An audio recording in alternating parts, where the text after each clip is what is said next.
Contribuições para o PIS e COFINS. As contribuições para o Programa de Integração Social, PIS, e para o Financiamento da Seguridade Social, COFINS, são contribuições pagas para o governo federal, normalmente de forma mensal, sendo que o valor a pagar é obtido aplicando um percentual sobre o valor do faturamento que a empresa obteve durante um determinado mês, o chamado mês de apuração. Assim, as empresas verificam durante o mês o total das receitas obtidas, aplicam os percentuais para cada uma das contribuições e recolhem no mês seguinte o valor obtido após o cálculo. Resumindo, estas duas contribuições são calculadas sobre as receitas da empresa, em especial sobre o faturamento, e pagas no mês seguinte, ao mês em que ocorreram as vendas ou faturamentos. Na verdade, mesmo sendo contribuições diferentes, elas possuem regras gerais bastante semelhantes. Em relação ao cálculo, podemos dizer que as contribuições para o PIS e COFINS podem ser calculadas de duas maneiras diferentes. Elas podem ser calculadas pelo sistema ou regime cumulativo ou pelo regime não cumulativo. As empresas devem, em regra, utilizar um desses dois regimes. Mas antes de explicar cada regime, precisamos observar que a maneira como a empresa escolhe pagar o imposto de renda da pessoa jurídica indica qual regime será adotado para as contribuições do PIS e COFINS, ou seja, se será utilizado o regime cumulativo ou não cumulativo. Portanto, se a empresa escolheu pagar o imposto de renda da pessoa jurídica pelo sistema do lucro presumido, deverá recolher as contribuições para o PIS e COFINS pelo regime cumulativo. Agora, se a empresa fez a sua opção pelo lucro real, deverá apurar as contribuições pelo regime não cumulativo. Vamos agora explicar as diferenças básicas entre os regimes cumulativo e não cumulativo para o PIS e COFINS. No regime não cumulativo, a empresa utiliza as seguintes alíquotas para o cálculo das contribuições: PIS, 1,65%, COFINS, 7,6%.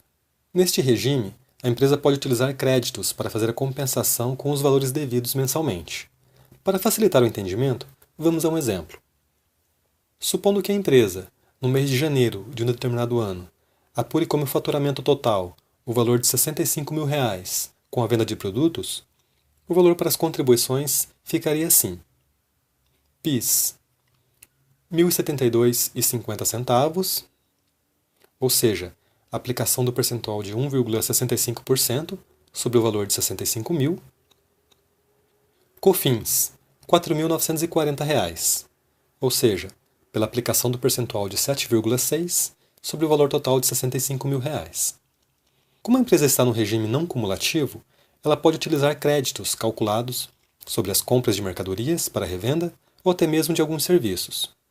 Supondo que o total das compras que dão direito a crédito tenham sido no valor de R$ 30 mil, teríamos os seguintes valores relativos aos créditos: PIS, R$ 495 e COFINS, R$ 2.280.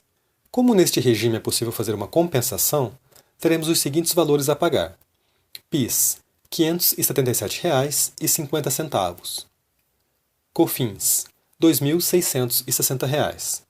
Conforme podemos observar, o pagamento foi somente sobre a diferença entre o valor calculado sobre as vendas e o valor calculado sobre as compras. O profissional que trabalha neste regime deve estar atento aos tipos de operações que dão direito a crédito. Assim, destacamos as operações mais comuns que dão direito a crédito: bens adquiridos para revenda, bens e serviços utilizados como insumo na prestação de serviços e na produção ou fabricação de bens ou produtos destinados à venda, inclusive combustíveis e lubrificantes, aluguéis de prédios, máquinas e equipamentos pagos à pessoa jurídica, depreciação relativa aos bens que a empresa tenha no imobilizado, assim como outros valores previstos, mas também é preciso ficar atento aos valores que não dão direito a crédito, como, por exemplo, valores relativos à mão de obra paga à pessoa física ou aquisição de bens e serviços não sujeitos ao pagamento das contribuições. Regime cumulativo. No regime cumulativo, a empresa pode utilizar as seguintes alíquotas para o cálculo das contribuições: PIS, 0,65%, COFINS, 3%. Neste regime, a empresa não pode utilizar créditos para fazer a compensação com os valores devidos. Assim, tomando como análise o mesmo caso do exemplo anterior, sendo uma empresa com um faturamento no valor de R$ 65 mil, teremos os seguintes valores de contribuições a recolher para o governo.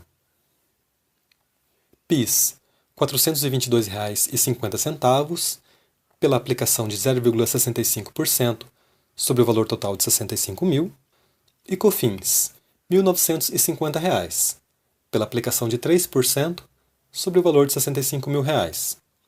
Como o regime é cumulativo, mesmo que a empresa tenha feito compras de mercadorias ou contratado serviços, não poderá utilizar qualquer crédito para fazer a compensação.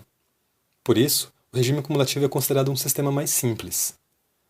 Os dois regimes possuem vantagens e desvantagens, sendo que caberá ao profissional responsável avaliar qual sistema é melhor para a empresa do ponto de vista do menor recolhimento de tributos, considerando, claro, a opção a ser feita pelo imposto de renda da pessoa jurídica.